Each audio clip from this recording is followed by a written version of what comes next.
Well, wasn't that all very interesting indeed? Our dear heroes truly have no limits, do they? Saving picket lines, blowing up secret ratmen holes. A shame most people will never know the full story, but they will know enough. In such dark times, more and more people will be speaking about our dear heroes. That's all very good. I truly am rooting for them. We are so close to the end now. So very close indeed. Just a few more steps and finally the great change will be upon us. And my lovely story will come to its end. This is Red Moon Role-Playing. Siegfrieda, no name. It's been an almost uneventful 2 or 3 days, travelling back to the city of Middenheim by coach as fast as possible. You may recall that the journey to the picket line at a leisurely place took about 4, maybe 5 days.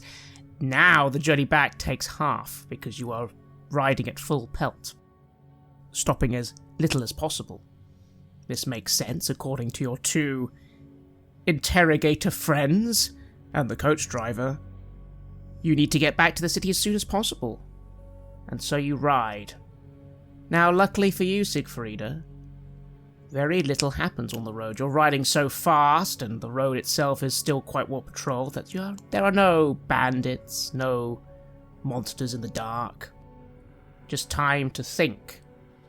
The only thing that disturbs your thoughts is on one day when you hear your dear apprentice, Leah, call out in surprise out the window, and you find her pointing upwards.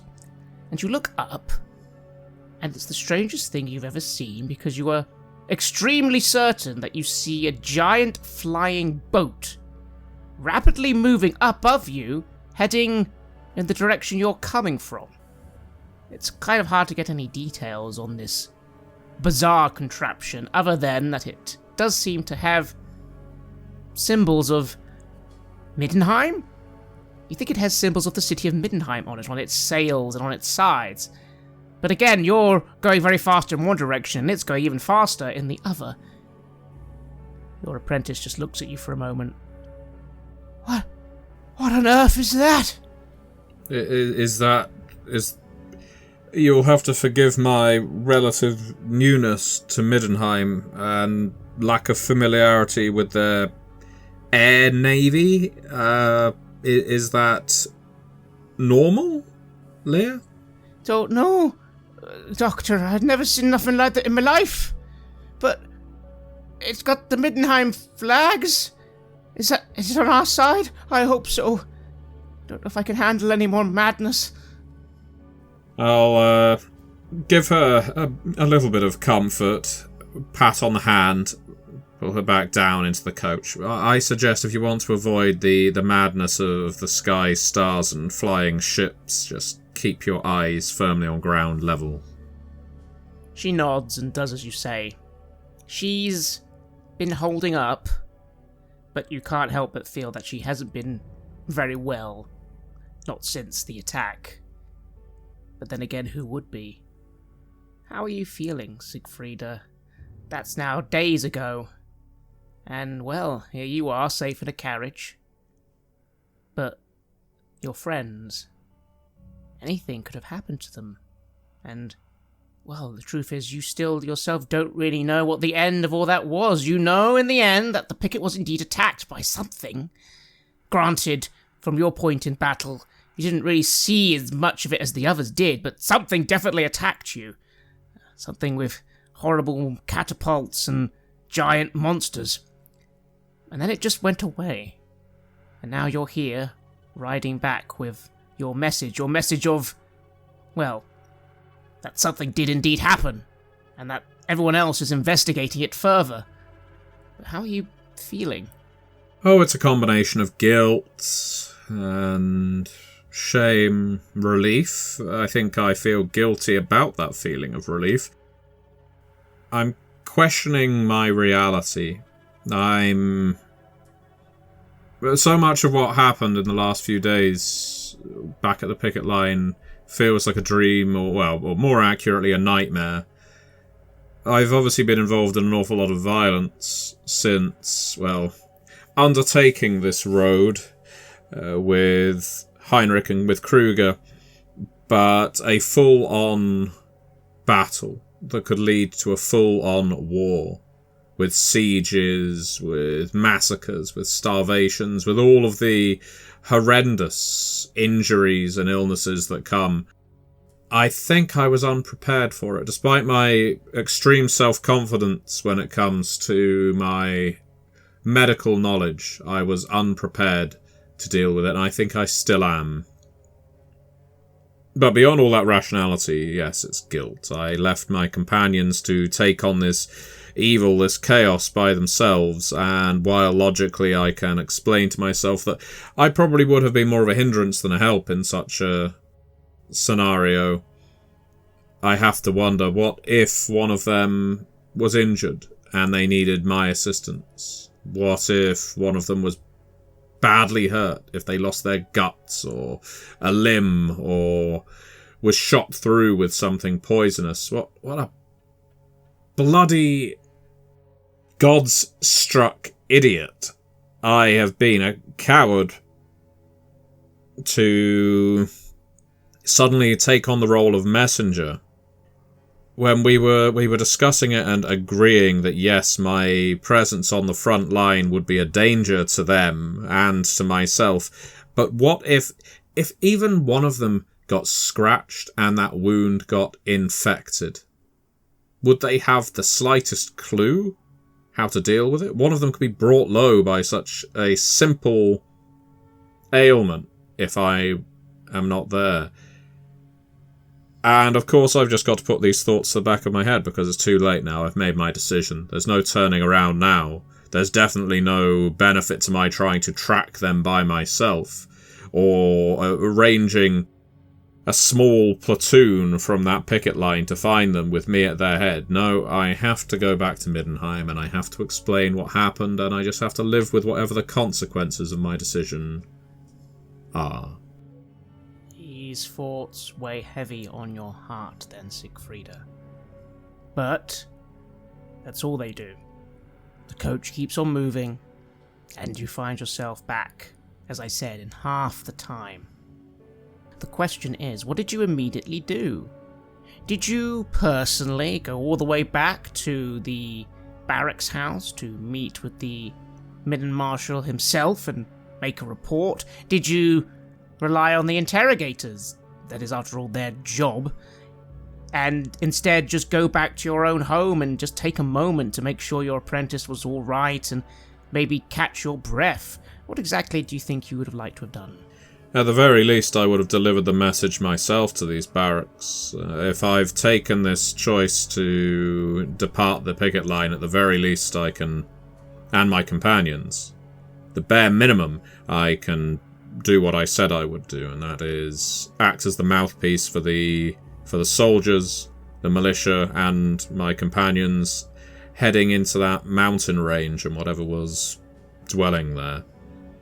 Leah is shaken, but she's strong. She can withstand a few more hours of discomfort.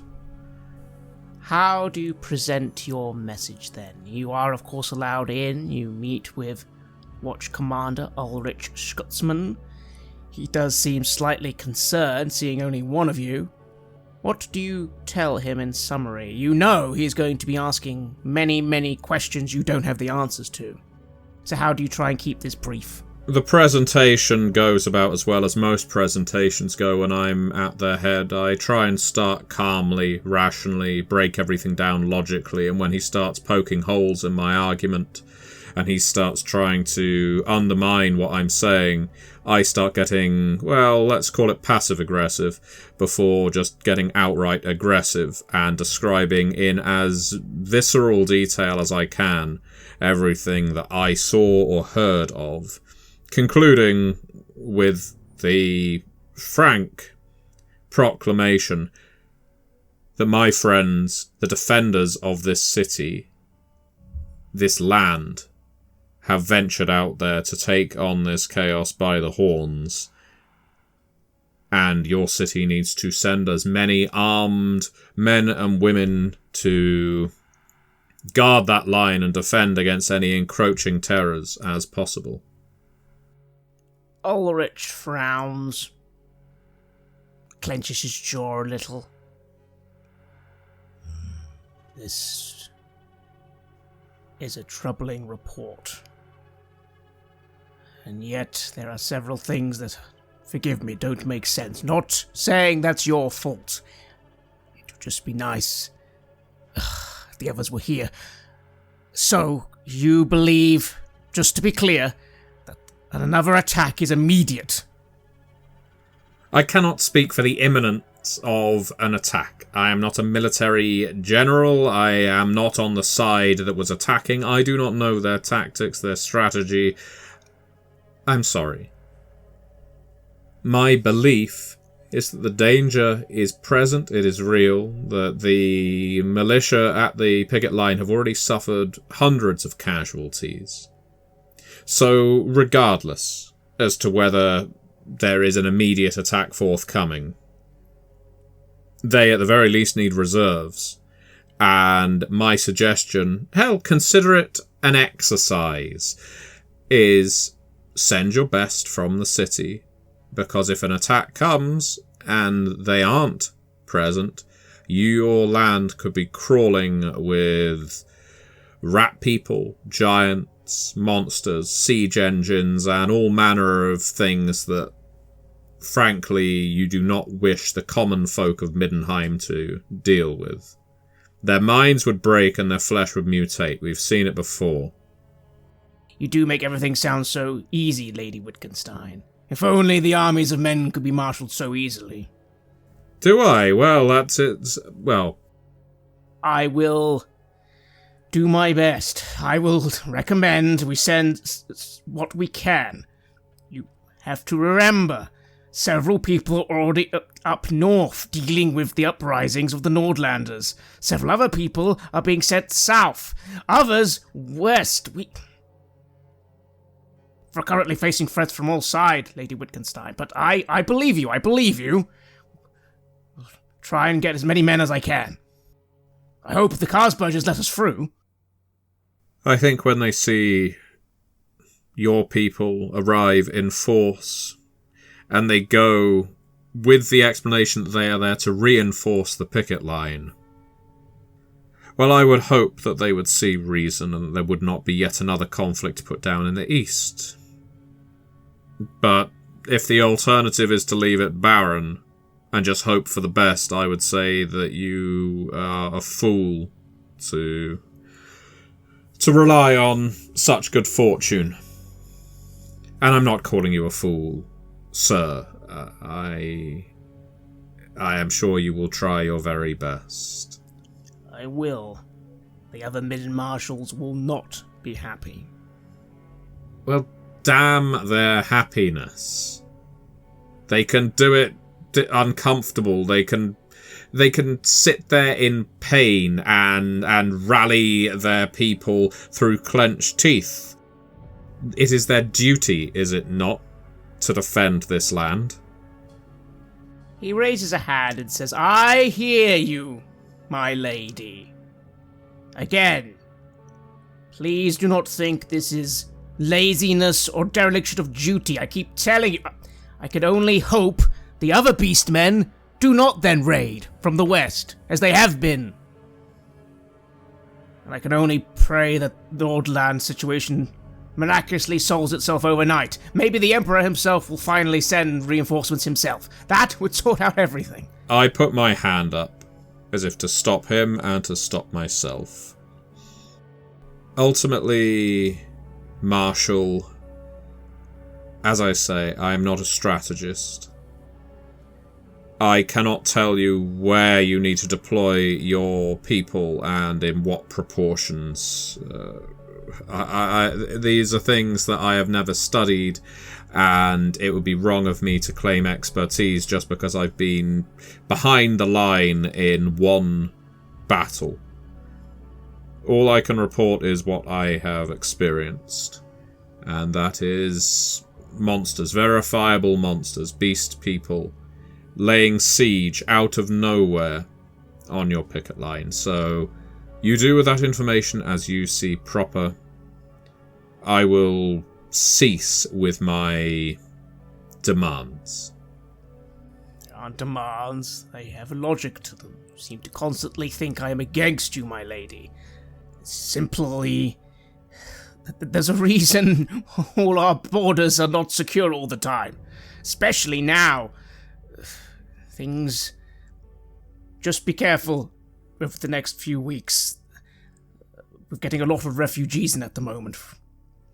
Well, if that is all, I have an apprentice to, well, put to bed, I suppose. No, of course. You will be... I will commission this to the Graf and the Baroness, and don't worry, we haven't forgotten. You will be getting your financial compensation as well, courtesy of the Baroness. And the Baron, who really did want to meet you, but unfortunately... well, it seems you've just missed him. He was on his way, actually, to the picket line. He didn't happen to be flying in a ship, did he? Yes. Did you see it? The dwarven invention. I saw it but briefly. My apprentice saw it was transfixed and thought it some kind of agent of chaos. Thankfully not.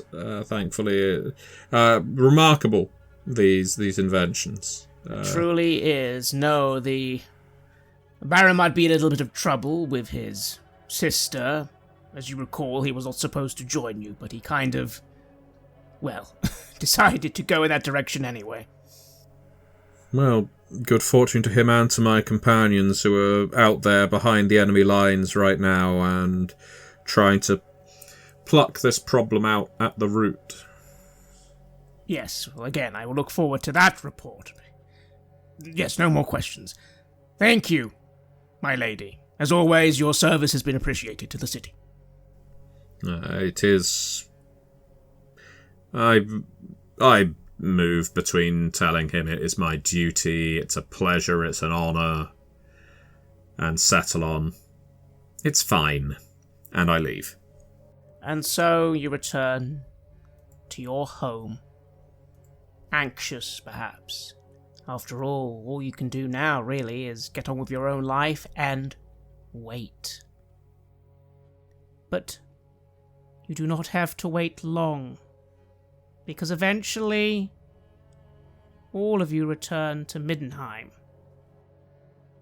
You are given an odd debriefing in the end. Everything you say is taken into account. Yana Ienbauer is temporarily taken into custody, but as the deputy head of the guild, this is a custody with the guildmaster involved. How that resolves itself, Gurner Stark, you don't think you're going to get to find out, because a letter is given to you very quickly upon your return to Middenheim. It simply says this: time to return. Make your report. Do this with haste. You know what this means. It seems like you're being recalled back to Altdorf. Time to report. How do you feel about that, Gurner Stark? Is this the end of your association with these heroes? It's the end of your adventure in Middenheim? I would normally, I feel, just stand and stare at the letter as it is. But I've learned now to be quick and discreet.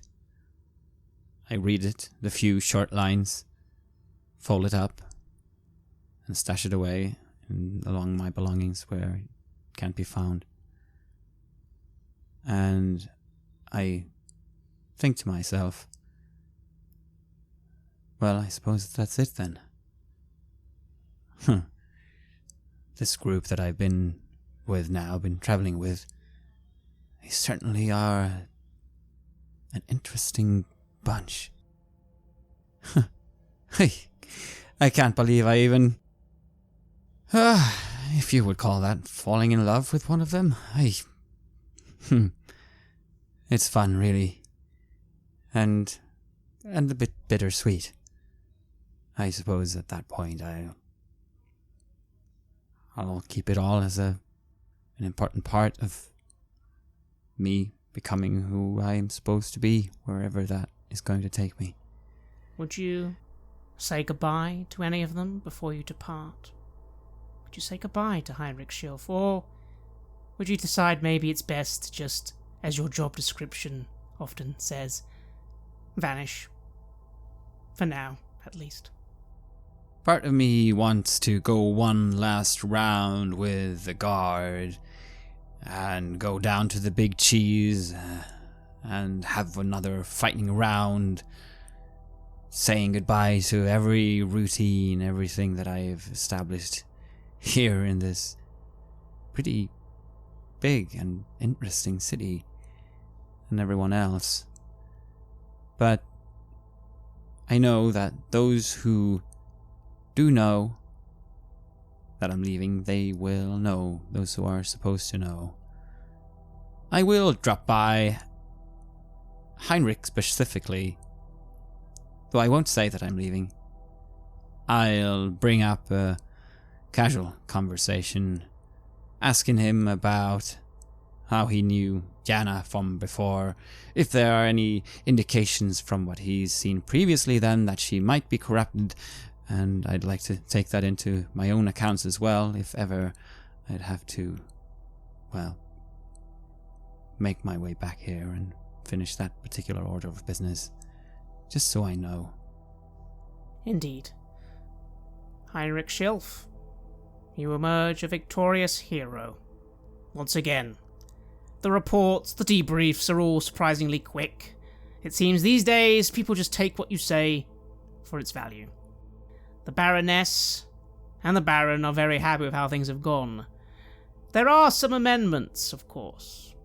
Barrack is very keen on this, as is Lady Emmanuel Nacht, who herself, it seems, was waiting for you in Middenheim all along, at least while you've been away. The official report will be thus. You bravely went to a picket line, you bravely thwarted a chaos cult, and you bravely assaulted a beastman stronghold, somewhere in the woods near the picket line. All mention of rat men, of Skaven, of strange machines and technology. You are politely informed, especially you, Krueger, is for your ears and eyes only. The public will know nothing of that. How do you feel about that, Heinrich Schilf? It's a bit unusual. I had no illusions that the full truth of this matter would come to light. The Empire has staked its moral claim on the fact that the Skaven do not exist and that all is stable, and the only thing worse than hiding the truth would be letting people know it. What's important for me, personally, is that the mission was achieved. And, of course, there will be glory. The peasants don't care whether you fought beastmen or ratmen or men. So long as you've done valor in the name of the Empire, that's good enough for them. And I'm content with that. If there's one thing that Gerner and I will find ground to agree upon, is that there's some knowledge that's not meant for everybody. Be that the deepest secrets of magic or the truth of what happened in a forgotten dwarven stronghold. As for the matter of Yana Ebenhauer, it is resolved swiftly. The evidence seems to suggest that she is innocent. That she was taken against her will, that she did everything she could to try and stop what was happening. She says she was forced to share her research, forced to work out where the Chaos Moon can be. But she says that she couldn't have done it all on her own. The beings, one in particular, had a terrifying insight. She's not sure how they made it all work. It shouldn't have worked as well as it apparently was. But evidence sometimes is irrelevant. You are asked your direct opinion. by several individuals, Heinrich Schilf. All evidence can be forgotten. All views changed. You were there. Is it all lies? And the fate of this woman is in your hands. What do you do? Well, if nothing else, she did save my life. And that does not seem like the kind of thing a cultist would do. Then again, maybe she saved it because she is a cultist, and she figured getting into my good graces was a way to escape the situation. But unlike others who wear this rosette, I am not going to let uncertainty be what drives me into fear. I know Emmanuel not well enough. No matter what we decide, if this person lives, there will be an agent trailing her until she meets her final slumber. But in the meantime, hearts that mean well, even in the darkest of moments, are the most valuable currency that the Empire has. So it might not be the wisest decision, but I'm not going to be the Inquisitor who puts people to death based on a hunch. At least not today. And so, she shall live, be found innocent, due to your testimony. And as you said, if she truly is up to something, it will be sorted out, you think. You are given this information, then, Gurner Stark. But Yana Ebenhauer, innocent for now. A great caution given, she will be retiring for a year or so, and you were just told by the Guildmaster that all references to research about Chaos Moons didn't happen and will not be spoken of again. Apparently, she thought it would be useful. She said in her testimony that she believed this knowledge could help the Empire, help the Inquisition. If they knew nights where the moon was going to be closer to one place than the other, witch hunters, inquisitors, the clergy could all be in the same place, ready to strike at cultists. That does make sense. It does make sense if that's the truth, which is what apparently it is. How do you feel, Gurner? I feel that there are a great many things that are being frowned upon out of fear and superstition. Even the Guildmaster telling me to not mention certain names and not even talk of the enemy and their gods. It's, to me, feels absurd that they would draw their attention. I have not seen the works of gods on either side. Not really. If she is onto something there, I'd be vaguely interested. I can't officially encourage it, but I do hope that I get to see her at some point under more civil forms. It is interesting. I hope there's something to be garnered from her research. Indeed. As for you, Heinrich Schilf, you report back to the Temple of Sigmar, finally ready to carry out the duties you were supposed to be carrying out this entire time. Emmeline and Bertha are very happy to see you, and very surprised. How much do you actually tell them? Do you give them the full truth? Or do you give them the same story that everyone else is supposed to be getting? Oh, absolutely not. I have no desire to rope them into some kind of conspiracy about secrets. It's got nothing to do with what they deserve to know and everything to do with... God forbid Emmeline go off and spout something to someone they think they can trust and then it ends up ruining their career. No. I left them in Middenheim for a reason, and I will not undermine that with tall tales. Indeed. And so you have that final talk with Gurner. It's odd, though. Something off about him when he comes and asks you all that information and then just starts walking off. Do you bring it up? Or do you think you'll just chat to him later? I feel that it's best to approach Gurner at his own pace. That there's no need to force a moment that isn't wanted or draw out something painful that he'd rather avoid. If nothing else, I would hope that he comes away from that meeting knowing that he's earned not just my respect, but also my trust. And if this happens after the comments with our mutual wizarding friend, then I would have demonstrated that trust in promoting clemency. But seeing Krueger almost meet his end has indeed been a stark reminder of how quickly we can lose things that are important to us, whether they be personal agendas or co-workers or friends. As for you, Krueger Hoffman, another journey down. But there's something that haunts you still, isn't there? The warning. Stop what you were doing. Focus on other things. You realize exactly what that meant. It meant keep looking after Chaos cultists. But your little side project, your one where you were sending some of your people down into the Undercity, trying to find little things, you were told to stop. Are you going to stop? Are you going to focus on other things? Granted, there are so many other things to be focusing on. Or are you going to damn it all? You will find what's in the Undercity. You will send more people down there. You will stop these. Well, now you think about it, an entire species? What do you do? I won't be intimidated. Of course, we will continue pursuing this. We'll get to the bottom of this and we will stop them.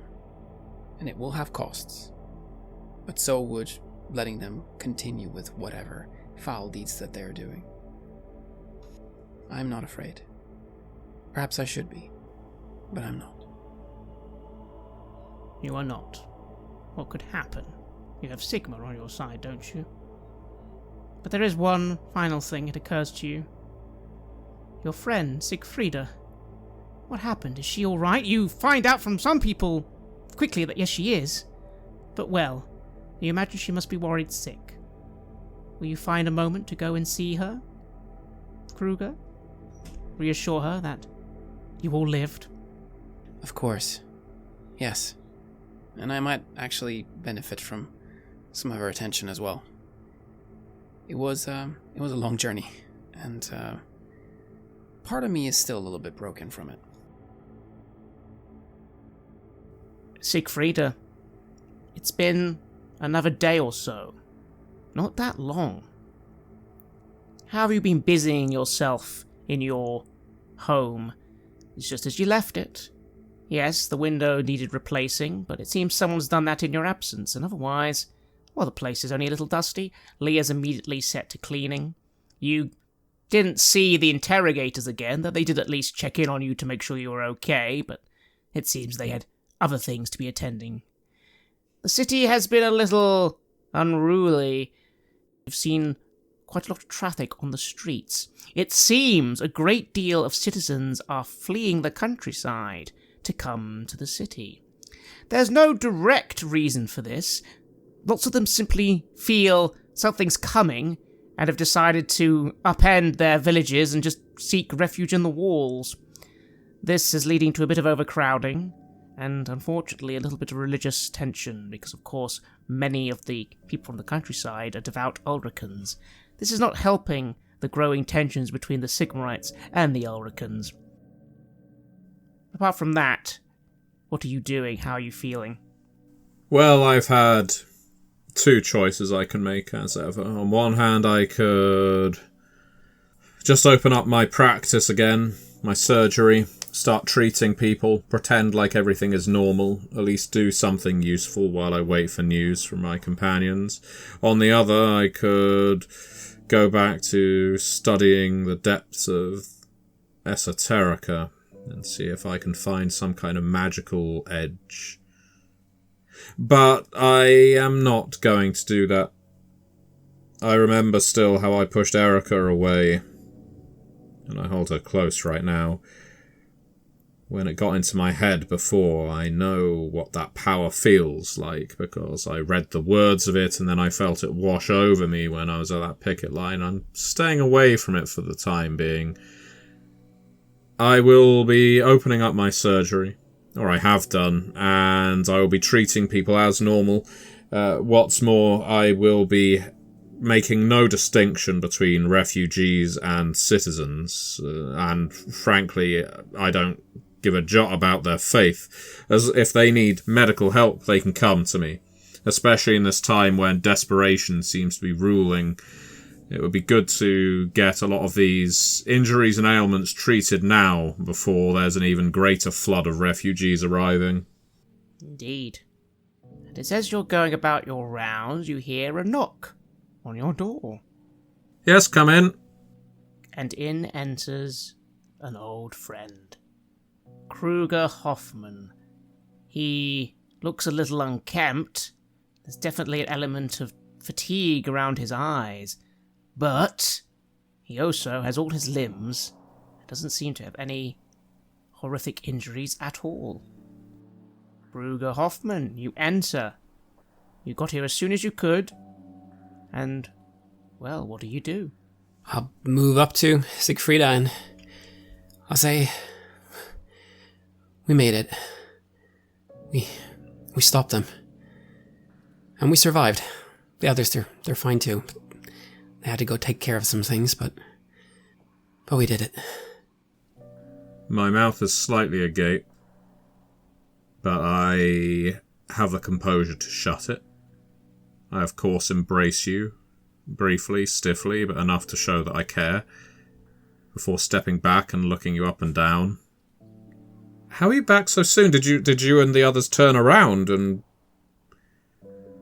was it as simple as just...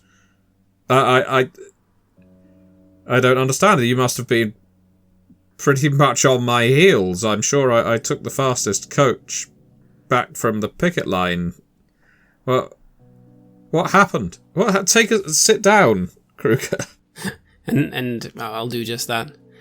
Yes, now that you mention it, of course, that is impossible, how quickly we came back, but, well, it is possible. We came with a flying machine, if you can believe such a thing.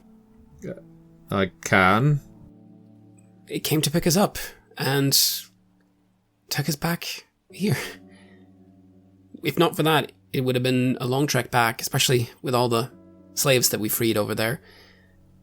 You emancipated slaves? Yes. The Rat folk, they had some kind of facility there in the middle of mountains. It was an old dwarven hold that they'd taken over, and in there they were in command of, well, it was a massive cannon. The whole thing was insane, but that is what we've seen from these beings. They had some kind of maniacal plan that they put in motion where they were going to destroy the moon. Fortunately, we stopped them. My mouth is open again. Destroyed the moon with a cannon. Yes. When Gerner told me that this was what they were intending to do, I didn't believe it either, but it seemed like they were trying to make use of this warp stone to destroy it. What for? I'm not quite sure, but, well, if it would have happened, obviously it would have been cataclysmic. It would have destroyed large parts of the world, and, well, Sigmar knows what it would have done to everything that we think is normal about the world, right? But we were able to sabotage it, and, well, a lot of that is now under rock and rubble, and for now at least, it won't pose any threat to us, not immediately at least. But I'm worried that they may have other plans that they're just waiting to put in motion. You have no idea, beyond all the utterly bizarre revelations you're now dropping at my feet, how relieved I am to see you, and you're telling me Gerner and Heinrich are likewise well and whole. They are. We shouldn't have been able to get through that, but somehow we did. Gerner's magic certainly helped a lot, and, well, Heinrich was as brave as he always is.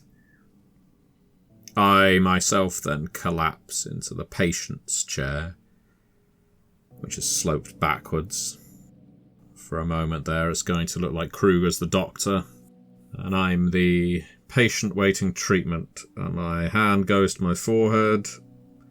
I don't cry, but I do let out a few juddering sighs of relief. Oh, God. The pain in my head from worry and regret,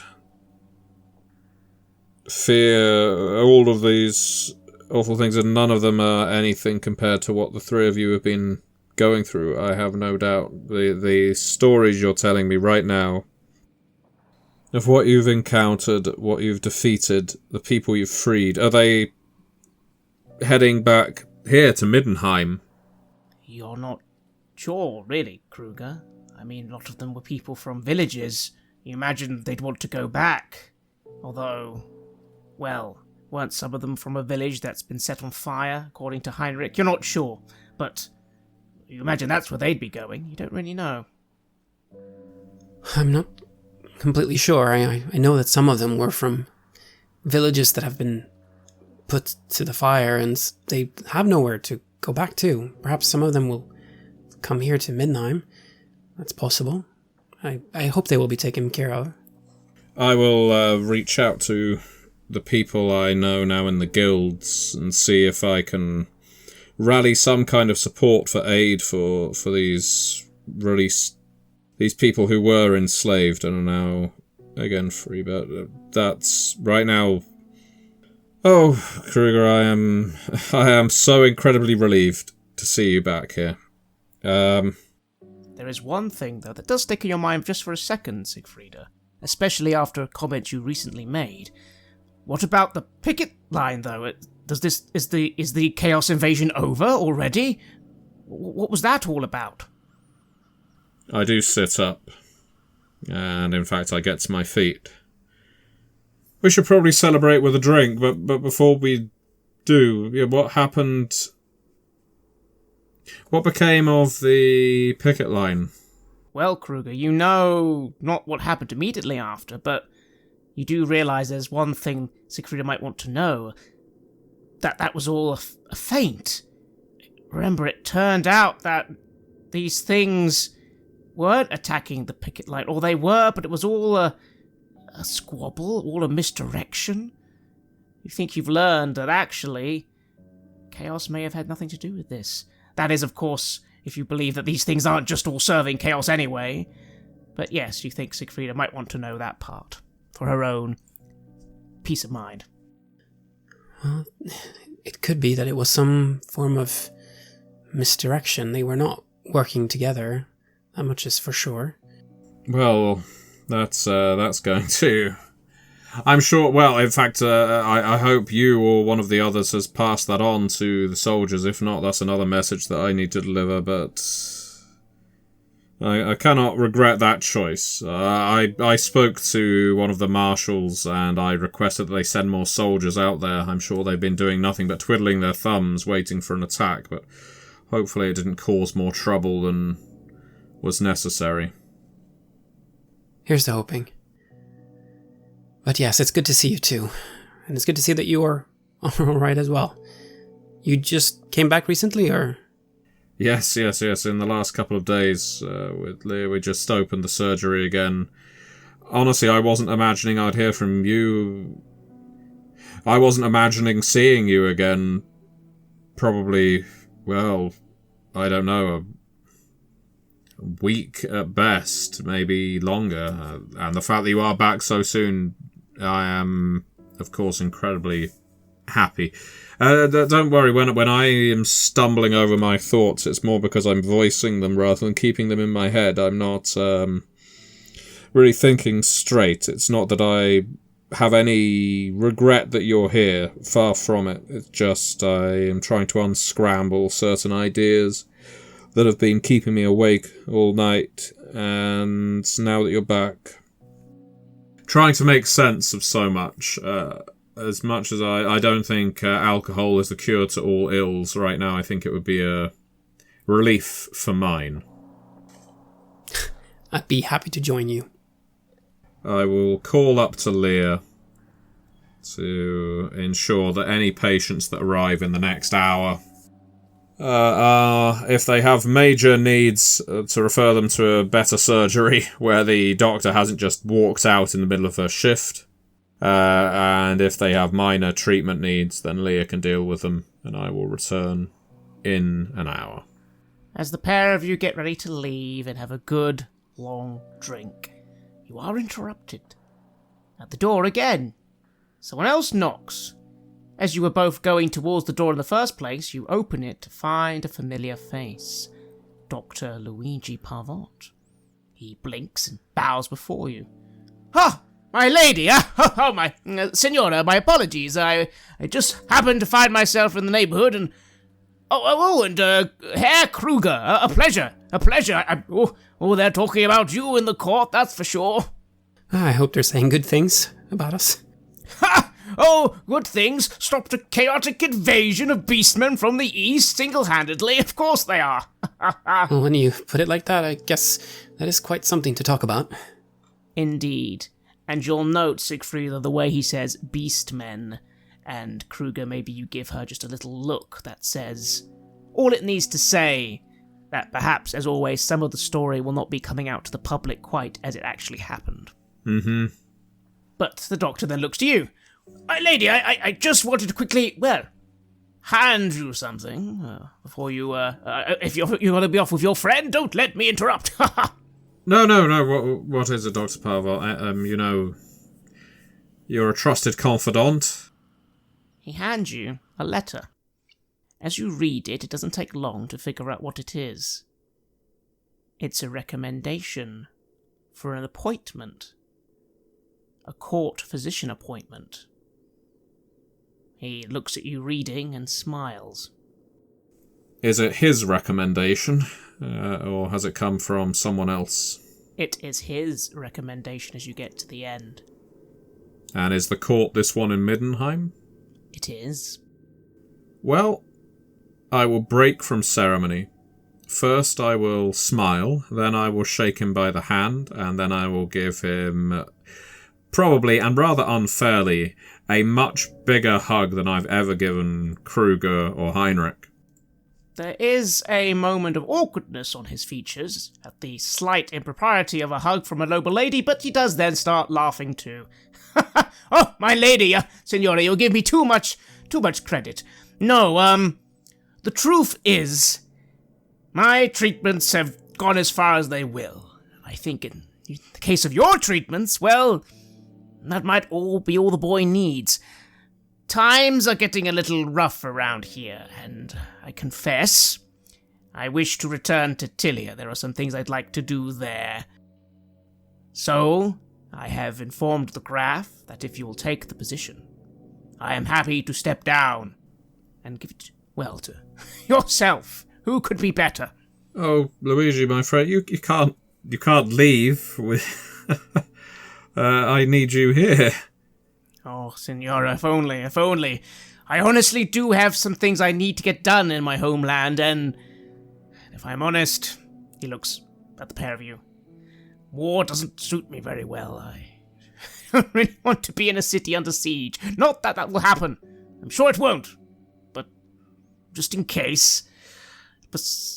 And I'm not sure I'd be very good in a war scenario." No, it's you do not need to excuse yourself. To be honest, I wouldn't trust a man who says that war does suit him. Well, Dr. Parvot, I of course I understand, and thank you so sincerely for this recommendation. I think this would probably make me the youngest court physician in any respectable city, and I would have never imagined this as a possibility. And the good news is, and I say, looking him in the eye, it's slightly wild-eyed now, because I'm now imagining the possibilities. The progress I've been making with the Graf's son, Stefan, has, as you know, been coming on leaps and bounds, and I've just been recently reading a book of some experimental practices and medicines. that I think could really help bring him to a new form of health. I think it's almost the piece that's missing in his recovery. If I can just thread that needle, I think I could maybe, well, not to blow my own trumpet too much, but maybe even make some kind of miracle here in Middenheim. And it's thanks to you, Dr. Pavot, giving me this recommendation. I hope that the Graph accepts, of course. Well, do you accept? I feel... Are you... Of course I accept. I would never turn something like this down. Well, then I wish you all the best, Signora, and my goodness, you wish to do even more. You've done more than anyone's done in decades. Careful now, he gives you a smile. Oh, well, I when compared to your reputation, Dr. Pavot, I'm sure I could never exceed it. But I think we are beyond the point now in both of our knowledges of medicine where we should be just playing it safe. Wouldn't you agree? It's time to be a little experimental. He gives you a well-meaning chuckle and nods. And so, it seems the path of court physician is now yours if you choose it. Siegfrieda. There is one final question, though.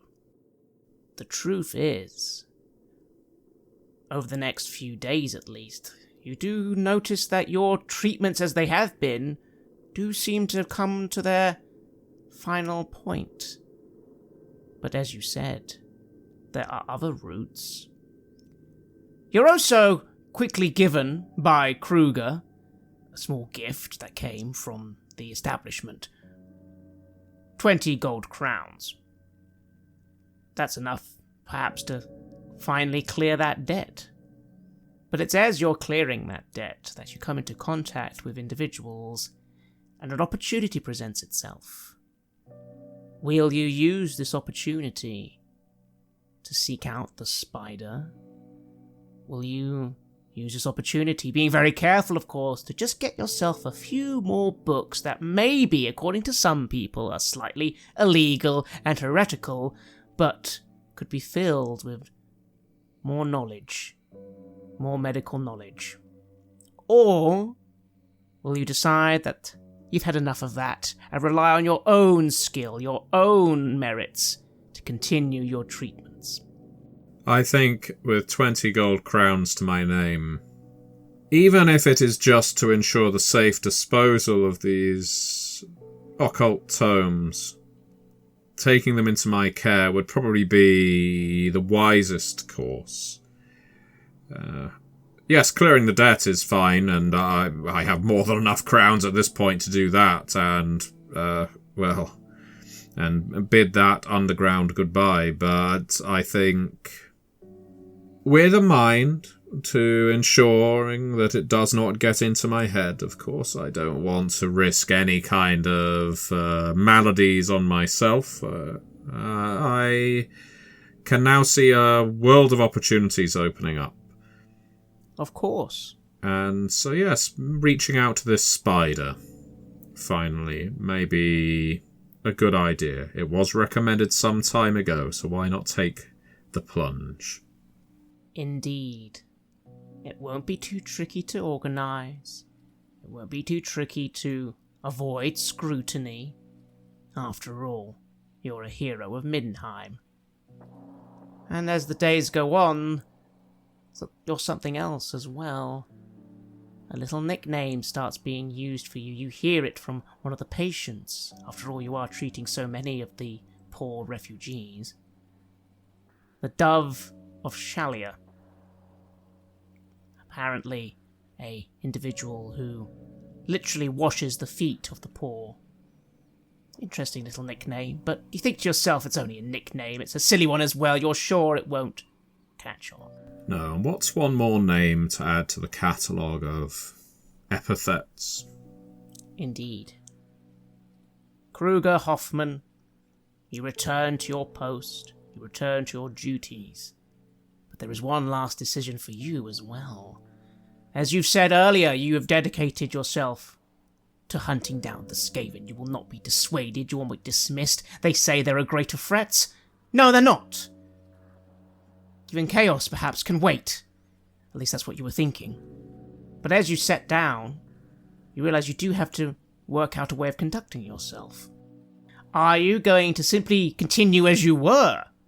Asking here and there, sending your people every now and again on a little mission, trying to just carefully find out what you can while doing your other duties?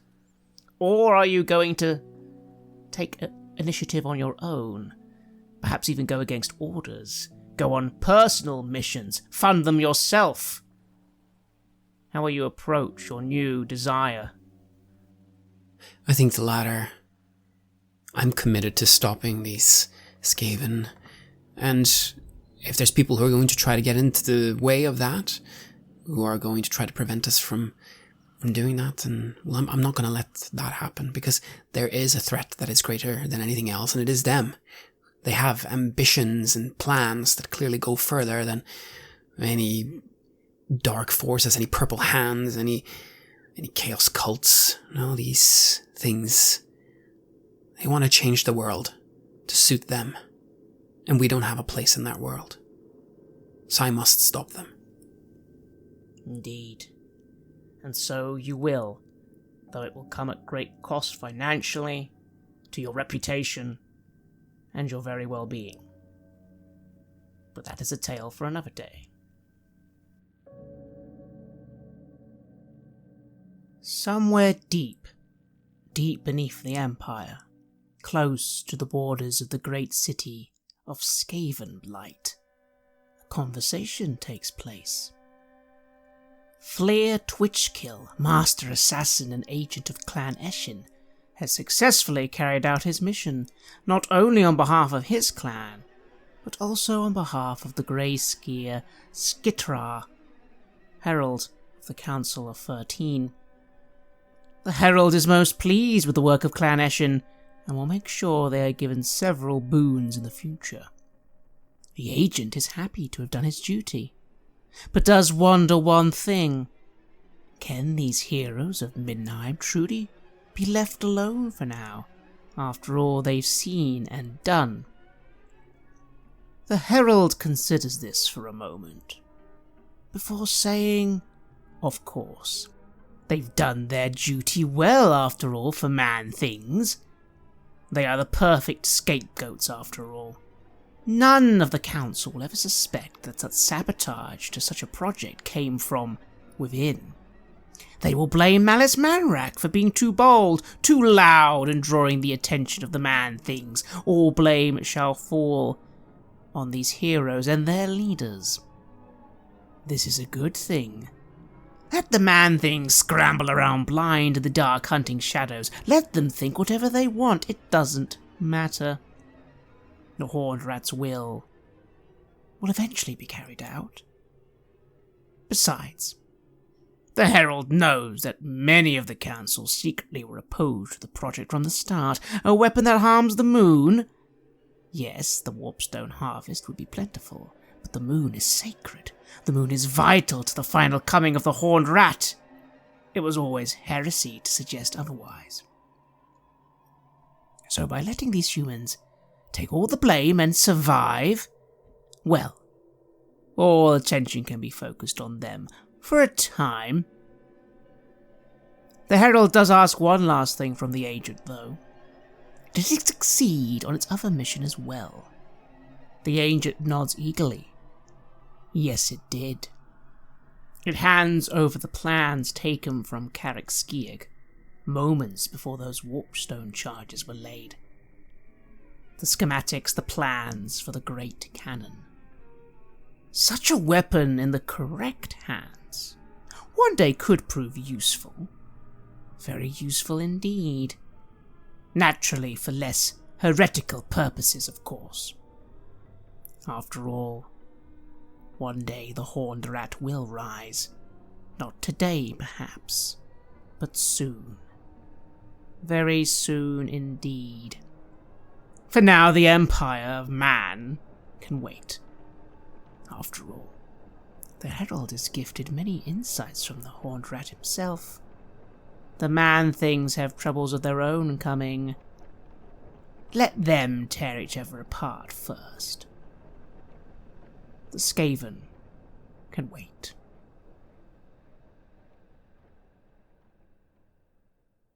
You have listened to an episode of Red Moon Roleplaying, where we played the legendary campaign The Enemy Within for Warhammer Fantasy Roleplay 4th edition, published by Cubicle 7. In this 4th part of the series, we are tackling the Horned Rat.